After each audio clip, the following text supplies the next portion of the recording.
ច្របល់ខ្វល់អរាព្រោះស្នេហាស្រីស្រឡាញ់ស្ទើរតែលេបចង់ក្រេបក្លិន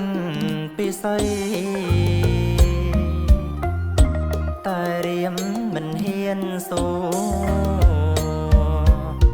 ខ្លាចមិនគួរក៏បីលួចស្រឡាញ់ស្រងស្រីទុករាល់ថ្ងៃគ្មានពេលលះហើយ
ស្រងណាំង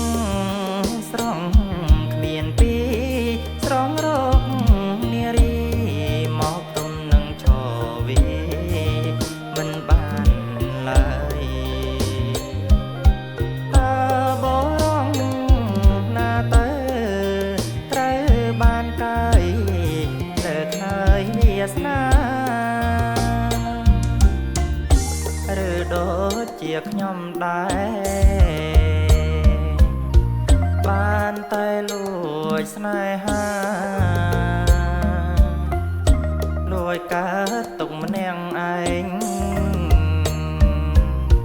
មិនហ៊ានថ្លែងវាចាកេងចាំព្រេងវាសនា